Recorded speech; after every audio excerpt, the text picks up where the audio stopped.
네, 우리 오늘 함께 볼 하나님 말씀 예레미야 23장 1절부터 8절까지 말씀입니다. 함께 볼 하나님 말씀 예레미야 23장 1절부터 8절까지 말씀. 네, 성경을 같이 한번 찾아봅시다. 램에 있죠, 램. 이제 예레미야는 잘 찾을 수 있겠죠? 이제 우리가 두 달 동안 같이 봤으니까. 근데 아쉽게도 오늘이 이제 예레미야 마지막 부분이에요. 네, 예레미야 마지막 시간이고요. 전우사님 개인적으로는 이 예레미야 마지막을 장식하기에 오늘 본문이 너무 적절하지 않나, 너무 최적화되어 있지 않나 좀 생각을 합니다. 왜 그러하냐면 이스라엘 백성들이 이제 올바른 목자를 만나지 못해가지고 계속 잘못된 길로 행하고 있는 것을 우리가 지금 보고 있죠. 하나님께서는 다윗을 통해서 한 의로운 가지가 날 것이다 라고 예언을 하시는데, 이제 그가 왕이 되었을 때 세상을 지혜롭게 다스리고 그리고 온 유다가 구원을 받게 될 것이다 라고 이제 말씀을 하세요. 그래서 하나님께서 이렇게 말씀하신 것들을 우리가 기억하면서 같이 한 절씩 교독해보면 좋겠습니다. 저서 먼저 읽겠습니다. 여호와의 말씀이니라. 내 목장의 양떼를 멸하며 흩어지게 하는 목자에게 화 있으리라. 그러므로 이스라엘의 하나님 여호와께서 내 백성을 기르는 목자에게 이와 같이 말씀하시니라. 너희가 내 양떼를 흩으며 그것을 몰아내고 돌보지 아니하였도다.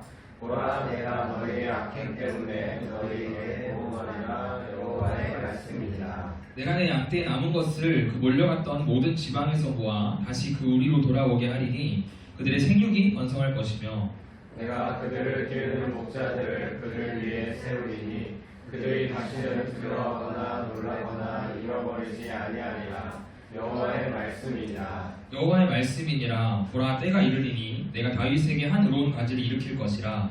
그가 왕이 되어 지혜롭게 다스리며 세상에서 정의와 공의를 행할 것이며, 그의 날에 유다는 구원을 받겠고 이스라엘은 평안히 살 것이며 그의 이름은 여호와 우리의 공의한 인권을 받으리라. 그러므로 여호와의 말씀이니라. 보라, 날이 이르리니 그들이 다시는 이스라엘 자손을 애굽 땅에서 인도하여 내신 여호와의 사심으로 맹세하지 아니하고 이스라엘 집 자손을 북쪽 땅 그를 모든 쫓겨난 나라에서 인도하여 내신 여호와의 사심으로 맹세할 것이며 그들이 자기 땅에 살리라 하시니라. 아멘. 이게 안 되네요. 먼저 오늘 본문은 목자에 대한 심판으로 시작을 하는데, 자, 왜 목자에 대해서 심판을 이야기하고 있을까요? 우리 본문 말씀 1절 다시 한번 더 같이 읽어봅시다. 시작. 여호와의 말씀이니라. 내 목장의 양떼를 멸하며 흩어지게 하는 목자에게 화 있으리라. 이 목장의 양떼를 멸하며 흩어지게 했기 때문에 지금 심판을 받게 되는 거예요. 그런데 그 양떼가 누구의 것인가요? 누구의 것이라고 이야기하고 있어요? 내 목장의 양떼. 여호와의 말씀이니라. 내 목장의 양떼. 그러니까 양떼가 누구 거라는 거예요? 그렇죠? 하나님의 것이라는 거예요. 지금 하나님께서 이 목자들에게 이 양떼를 맡기셨는데 목자들이 그 양떼를 올바르게 인도하지 못하고 있음을 알 수 있죠. 2절에서도 하나님은 목자들에게 말씀을 하세요. 너희가 내 양떼를 흩으며 그것을 몰아내고 돌보지 아니하였도다. 그러니까 목자들은 하나님께서 맡기신 이 양떼를 흩어지게 만들었고 양떼를 몰아냈고 돌보지 않았어. 이 양떼를 지키기보다는 자신의 안위를 지키기 위해서 이 목자들은 생활을 했었고, 그렇게 이기적인 모습으로 이 양떼를 돌봤다라는 거예요. 하나님께서 그래서 이런 목자들의 행동을 보고 뭐라고 하시냐면 2절 하반절에 이렇게 기록되어 있어요. 내가 너희의 악행 때문에. 그러니까 목자들이 양떼를 올바르게 인도하지 못하는 것을 하나님은 악행이라고 표현하고 계세요. 하나님께서는 이 악행을 보응하겠다고 말씀하십니다. 그렇다면 이 하나님께서 심판하겠다고 하신 이 목자들이 누굴까요? 목자들. 이 목자들은 바로 이스라엘의 왕들입니다. 이스라엘의 왕들은 좀 단순히 왕의 역할만 하는 그런 왕들은 아니었어요. 왜냐하면 하나님께서 이스라엘 백성들을 이스라엘 왕들에게 대리 통치자 역할을 할 수 있도록 맡겨주셨기 때문이에요.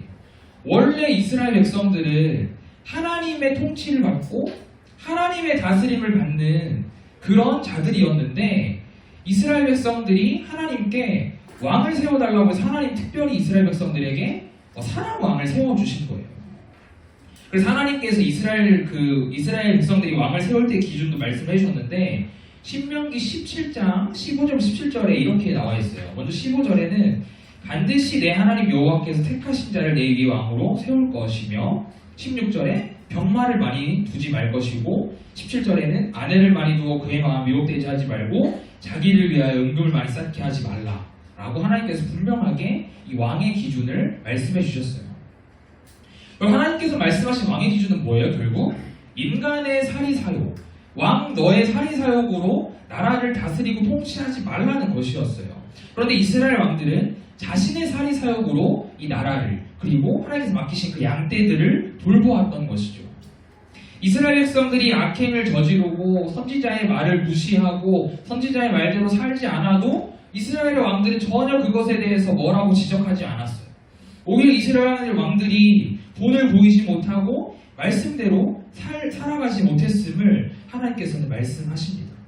그래서 이 목자들은 하나님께서 명하신 이 심판을 피할 수 없게 되었습니다. 그래서 하나님께서 어떻게 하시냐면 이제 그 목자들, 이스라엘 왕들이 다 터놓은 그 양떼를 하나님께서 직접 모으겠다고 말씀을 하세요. 우리 3절 말씀 같이 한번 읽어봅시다. 시작. 내가 내 양떼에 남은 것을 물려갔던 모든 지방에서 모아 다시 그를 물려고 돌아오게 하리니 그들의 생육이 번성할 것이며. 이 목자들이 잘못 인도하는 바람에 양떼들이 다 잘못된 길로 가게 되었죠. 바로 이스라엘 백성들이 하나님의 심판으로 바벨론으로 가게 되었음을 우리는 너무나도 잘 알고 있습니다. 그래서 하나님께서는 그 흩어진 양떼들을 다시 모아서 하나님께서 다시 모아서 데려오실 것이라고 말씀하세요. 즉 바벨론의 포로로 잡혀갔던 이스라엘 백성들을 다시 이스라엘 땅으로 회복시키겠다라고 약속하시는 말씀입니다. 비록 잘못된 목자로 인해 잘못된 길로 갔지만 하나님은 자신의 양떼들을 포기하지 않으셨어요. 그들을 결코 잊지 않으셨어요. 언제나 늘 지켜보고 계셨고 끝까지 책임지고자 하셨어요. 그래서 하나님께서 그들을 다시 회복시키실 때 어떤 일들이 일어나냐면요. 먼저 3절 하반절을 다시 한번 보세요. 생육하고 번성할 것이다. 이 생육하고 번성하라는 것은 하나님께서 인간에게 처음 하신 명령이에요. 하나님께서 인간에게 처음 하신 명령이 선악과 먹지 말라가 아니고 인간을 지으시자마자 하나님께서 너희는 생육하고 번성하라라고 창세기 1장 28절에서 그렇게 말씀하셨거든요. 결국 하나님께서 회복시켜 주셔야만 하나님이 처음 명령하신 그 창조 명령이 회복될 수 있다는 거예요. 인간은 죄로 인해서 그 창조 명령에 순종할 수 없게 되었어요. 생육하고 번성할 수 있는 그 복을 누리지 못하게 됐는데 하나님께서 회복시켜 주실 때 그 명령을, 그 복을 다시 회복할 수 있다는 것입니다. 그런데 이스라엘 백성들은 이 복을 누리지 못하고 민족이 망하게 되어버리는, 생육하고 번성하라고 하신 그 말씀을 지키지 못하고 오히려 민족이 전체가 망하게 되어버리는 그런 비극을 맞게 됩니다. 하지만 창조주신 하나님께서 다시 회복시키고자 하시면 무너진 민족도 그리고 무너진 나의 삶도 다시 회복될 수 있음을 믿습니다.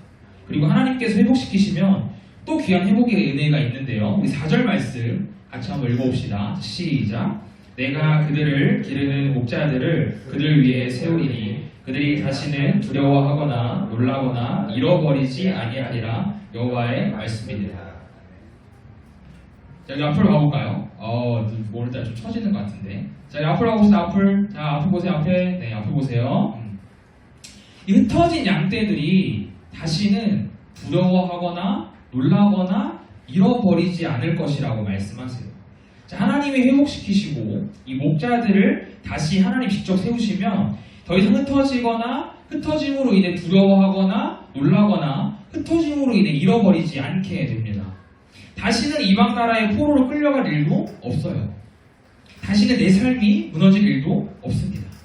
그렇다면 하나님께서 이렇게 회복의 은혜를 주시기 위해서 다시 세우고자 하시는 그 목자가 누구일까요? 5절에 그 목자가 나오는데 5절 말씀 같이 한번 읽어봅시다. 자, 시작. 여호와의 말씀이니라. 보라 때가 이르리니 내가 다윗에게 한 의로운 자들을 일으킬 것이라. 그가 왕이 되어 지혜롭게 다스리며 세상에서 정의와 공의를 행할 것이며. 자, 먼저 첫째 줄에 힌트가 나와 있죠. 그 목자는 누구라고 하나요? 다윗에게서 나는 한 의로운 가지라고 말씀하셨어요. 누구인지 알 것 같나요? 누군 같나요? 다윗? 다윗에게 나는 가지인데 다윗은 안 되겠죠? 자, 이 목자는 바로 예수님을 말해요. 예수님. 보통 성경에서 가지는 이 약속된 메시아를 사용할 때 쓰는 표현이에요. 근데 이 가지가 어떤 가지래요? 의로운 가지. 우리 예수님은 죄가 없으신 분이죠. 우리 예레미야 본문에서 살펴봤듯이 이스라엘 백성들을 표현했던 가지는 어떻게 표현하고 있는지 우리 친구들 기억하나요? 우리 예레미야 2장 21절 말씀을 보면 내가 너를 순전한 참 종자고 귀한 포도나무 심은권을 내게 대하여 이방 포도나무에 악한 가지가 되는 건 어찌 됨이냐. 기억나죠 우리 친구들? 이스라엘 백성들은 절대 의로운 가지가 될 수 없었어요. 그런데 예수님을 하나님께서는 의로운 가지라고 말씀하고 계십니다. 그리고 이 의로운 가지가 누구에게서 났다고요? 다윗. 이 말씀 또한 신약의 성취가 되는데 우리 마태복음 1장을 보면 먼저 1절에 아브라함과 다윗의 자손 예수 그리스도의 계보라. 예수님의 계보로 마태복음이 시작이 되는데 예수님을 누구라고 표현하고 있어요? 다윗의 자손이라고 표현하고 있어요. 다윗의 혈통, 다윗의 가문에서 태어났었다는 의미죠. 그래서 마태복음 1장 6절에 이새가 다윗을 낳았다. 다윗 출생에 대해 나오고요. 쭉 계보가 이어지다가 16절에 야곱은 마리아의 남편 요셉을 낳았으니 마리아에게서 그리스도라 칭한 예수가 나시니라. 예수님의 출생 기록이 신약에 그대로 기록되어 있어요.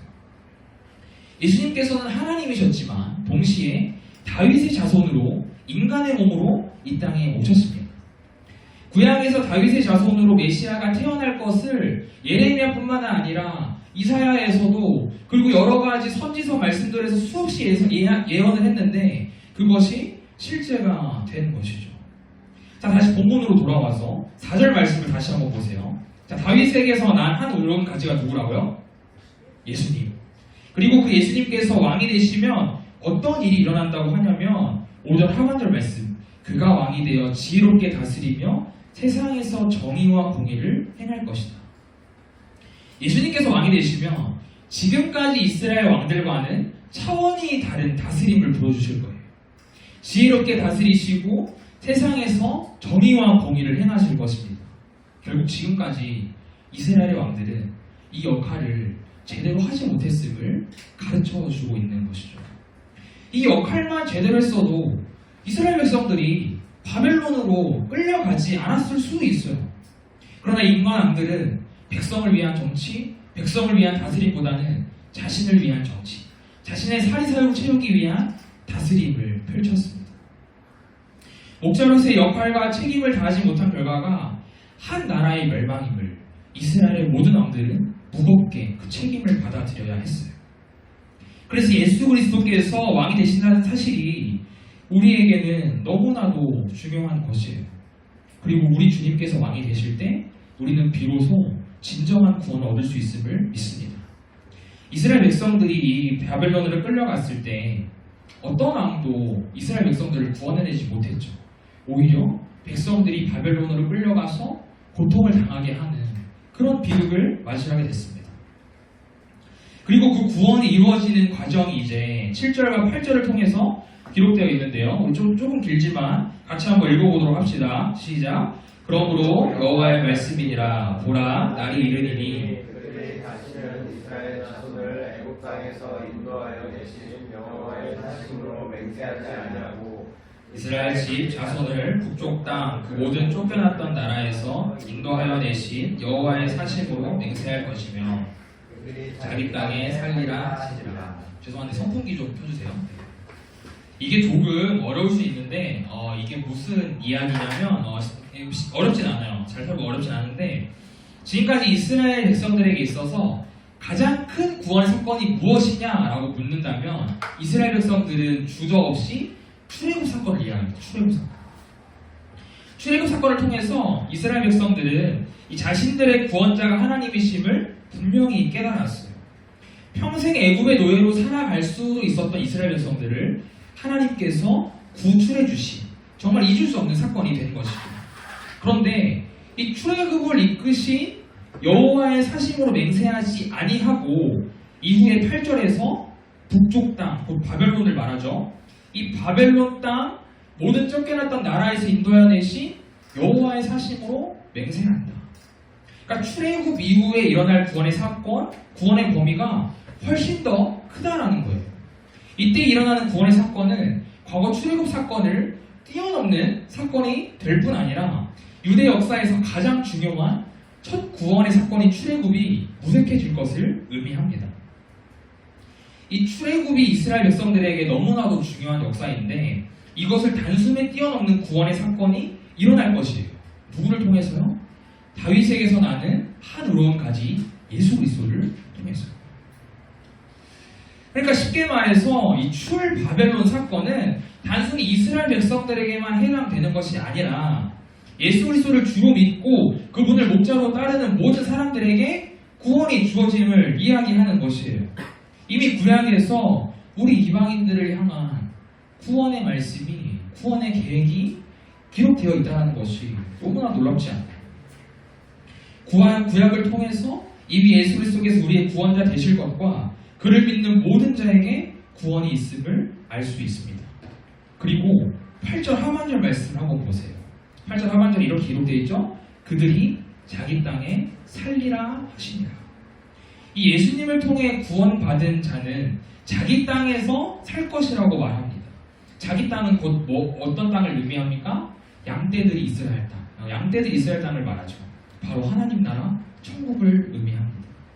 예수님을 믿는 우리는 하나님 나라에서 영원히 살게 될 줄 믿습니다. 그러기 위해서 우리가 보여야 하는 모습은 무엇일까요?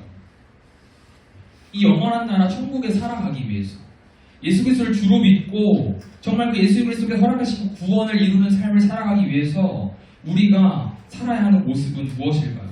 물론 첫 번째는 예수님을 잘 믿는 것이죠. 그런데 예수님을 잘 믿기만 하면 끝인가요? 내가 이미 구원받았으니까 난 이제 앞으로 조금 더 자유롭게 살다가 그렇게 죽기 전에 또 다시 한번 예수님을 믿고 또 고백하고 죽으면 되지? 라고 하면은 모든 것이 다 끝일까요? 아니에요. 우리는 하나님 앞에 가는 그날까지 이 구원을 계속해서 이루어가는 삶을 살아가야 합니다. 예수님께서 그래서 신약에서 그 말씀에 대해서, 그 삶에 대해서 말씀해 주셨는데 우리 마태복음 16장 24절 말씀 우리 같이 한번 읽어봅시다. 시작. 이에 예수께서 제자들에게 이르시되 누구든지 나를 따라오려거든 자기를 부인하고 자기 십자가를 지고 나를 따를 것이다. 그러니까 주님께서는 우리에게 이렇게 말씀하시는 거예요. 나를 따라오려거든 너희들도 너희의 십자가를 져야 한다 라고 말씀을 하세요. 자기 십자가를 져야 한다. 무슨 의미일까요? 예수님께서 얘들아 나도 십자가를 져봤잖아. 근데 너무 아프고 힘들더라. 너네도 좀 고생해봐. 너네도 이 아픔을 좀 느껴봐. 라고 하시는 게 자기 십자가를 지는 것일까요? 아니에요. 그게 아니라 예수님께서 십자가를 지신 것처럼 내가 십자가를 지는 것은요. 내가 하고 싶은 대로 생각하고 행동하고 결정하는 삶이 아니라 세상에서 말하는 그 기준대로 살아가는 것이 아니라 예수님처럼 내가 조금 피하고 싶고 내가 하고 싶지 않아도 그것이 하나님의 뜻이라면 묵묵히 그 믿음의 길을 걸어가는 것이 바로 자기 십자가를 지는 것의 의미예요. 예수님께서는 먼저 이 십자가를 지고 걸어가셨어요. 이것을 먼저 경험하셨어요. 그래서 이 십자가 지는 삶이, 이 십자가를 지는 것이 얼마나 아프고 무겁고 고된 것인지 아시기 때문에 내가 줬던 그 십자가 너도 질 수 있겠니? 너 정말 내가 걸어간 길 따라올 수 있겠어? 라고 우리에게 물어보시는 거예요. 우리가 어떻게 예수님처럼 그 십자가를 지고 그 길을 걸어가겠어요? 우리가 어떻게 예수님처럼 그 십자가에 매달려 그 죽음을 감당할 수 있겠어요? 우리는 할 수 없어요. 우리가 할 수 있는 것은 무엇인가요? 우리는 그저 예수님 저는 예수님이 지신 그 십자가 못 지겠어요. 저는 그 십자가 지고 예수님 가신 길 못 걸어가겠어요.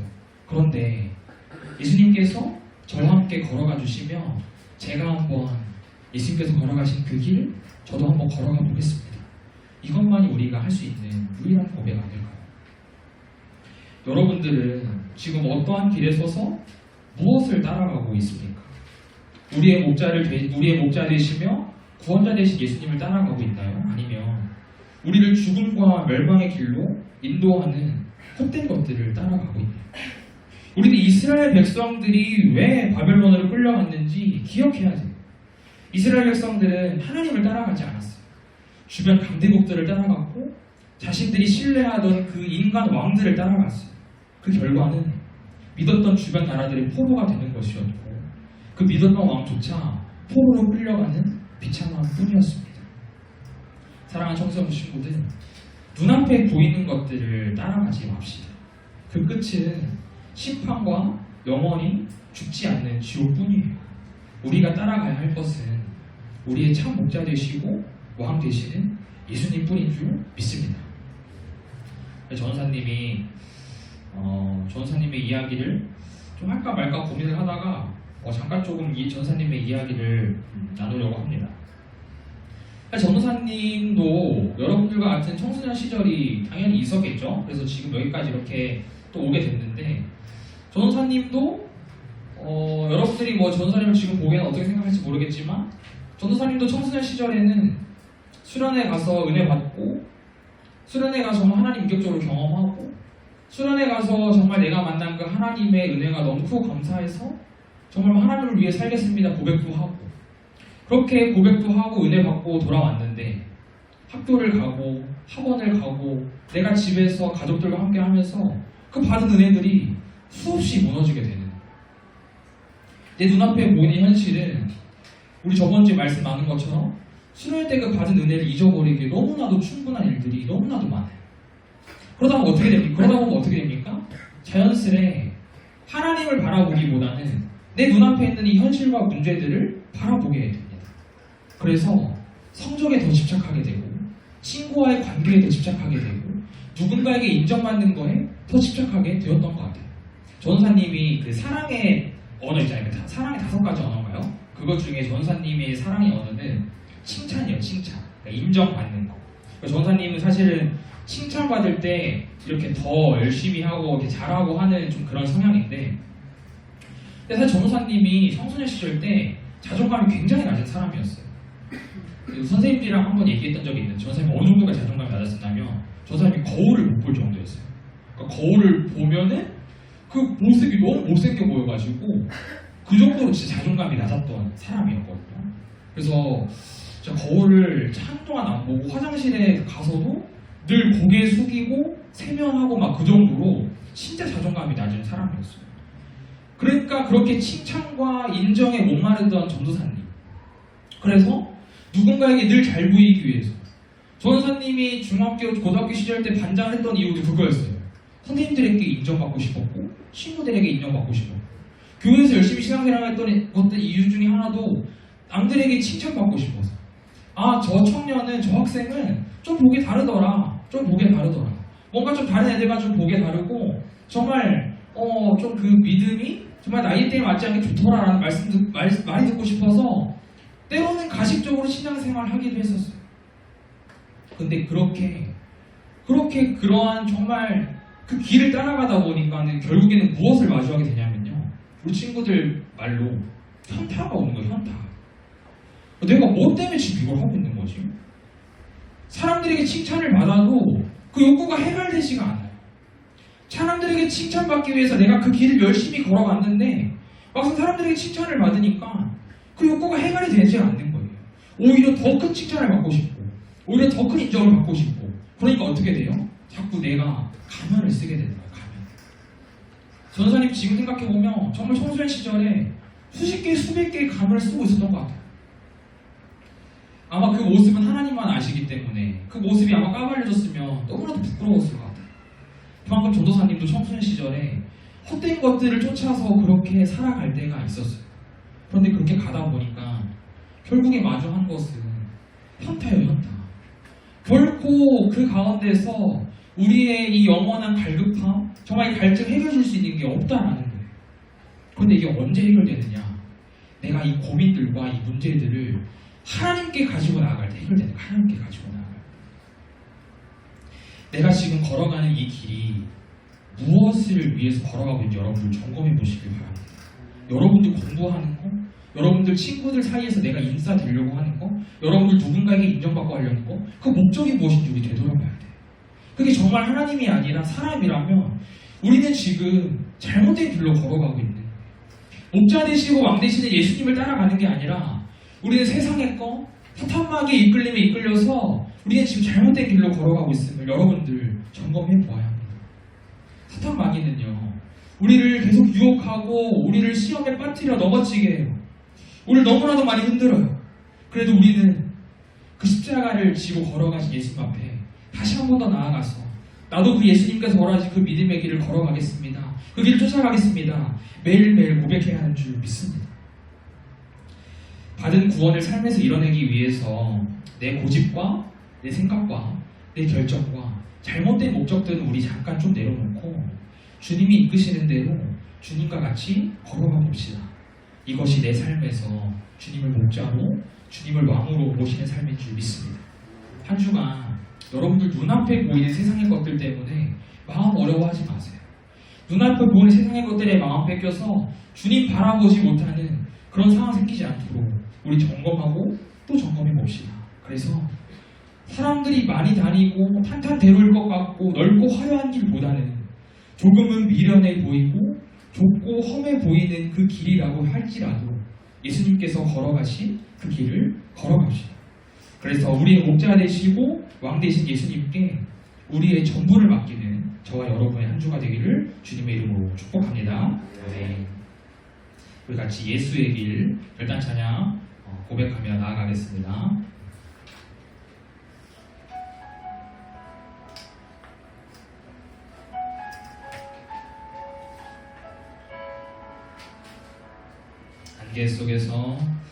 안개 속에서 주님을 보내 아무도 없을 것 같던 그곳에서 손 내미셔서 나를 붙드네 길고 쓰러져 가던 그곳에서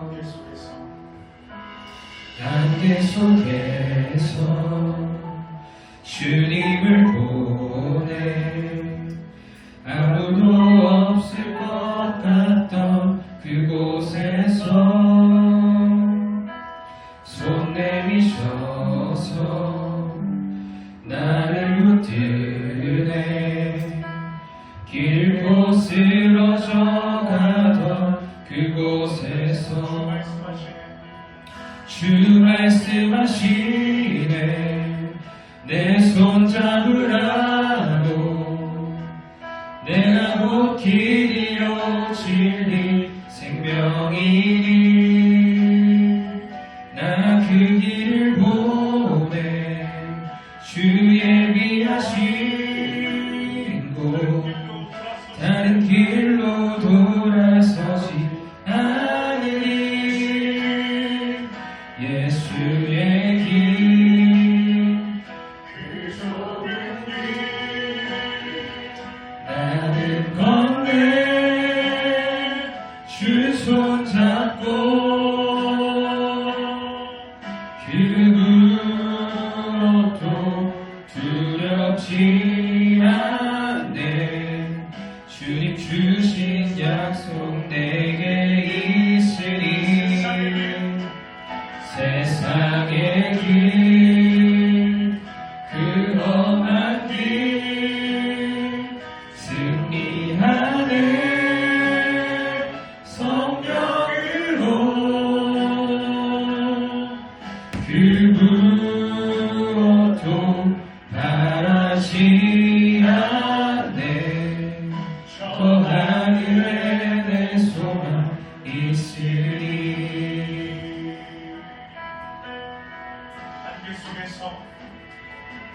안개 속에서 주님을 보내 아무도 없을 것 같던 그곳에서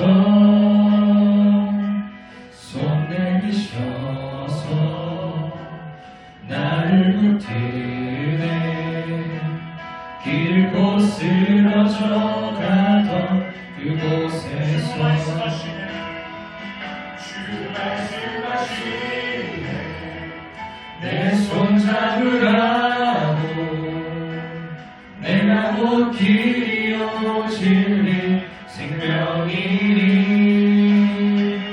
나 그 길을 보내 주 예비하신 곳 다른 길로 돌아서지 않으니 예수의 길 그 좁은 길 나는 건네 주 손 잡고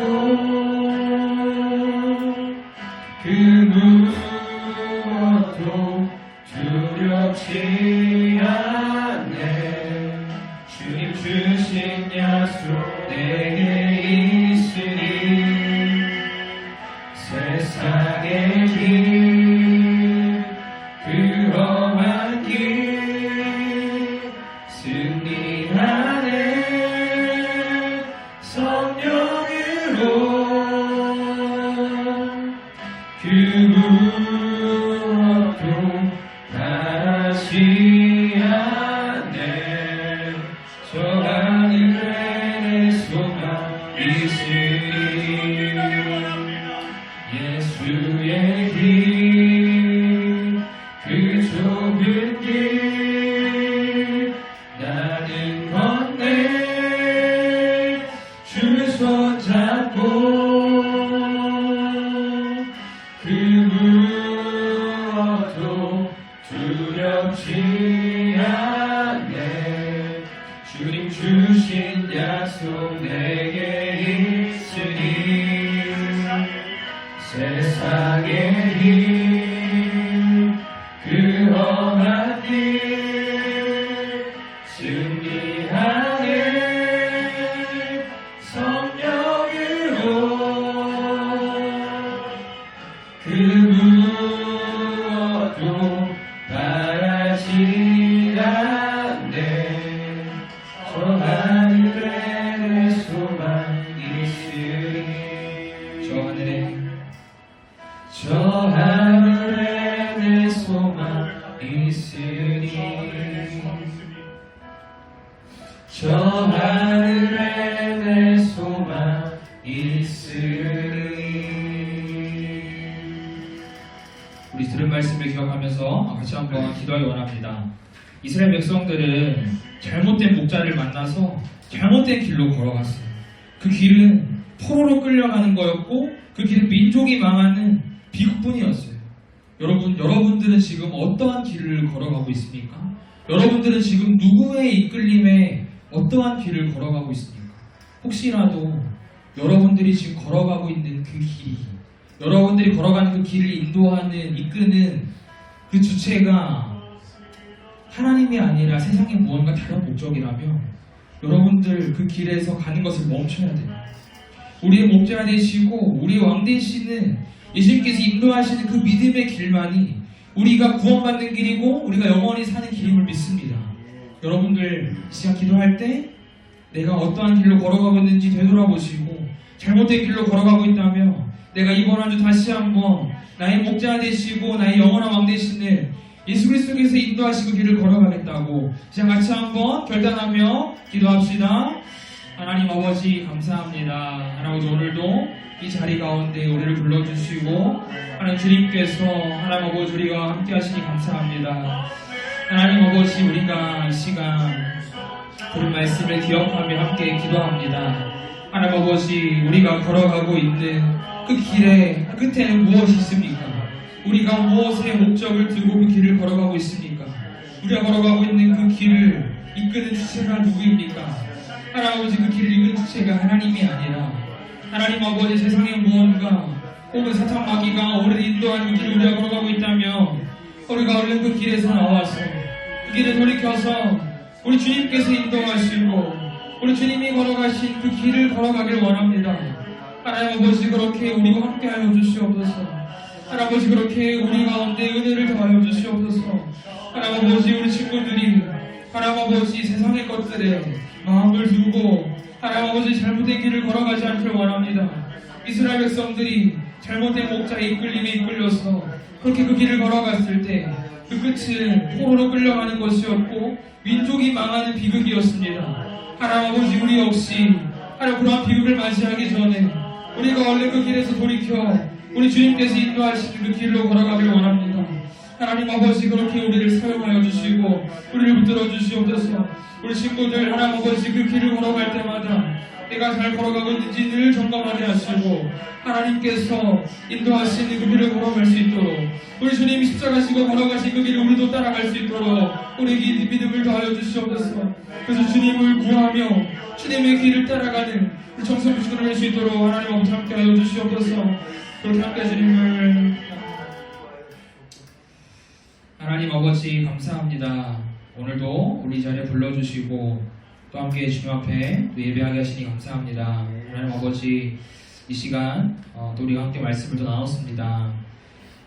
이 말씀을 가운데 우리가 잘못된 길로 걸어가고 있다면 다시 한번 나를 점검하는 시간 될 수 있도록 도와주시고 우리가 그 길에서 돌이켜 하나님께서 인도하시고 우리의 목자 되시고 영원한 왕 되시는 그리스도께서 인도하시는 그 길로 걸어갈 수 있는 우리 모든 친구들 될 수 있도록 함께하여 주시옵소서. 이렇게 한 주간 살아가는 우리가 되기를 소망하며 모든 말씀 살아계신 예수님의 이름으로 기도합니다. 아멘.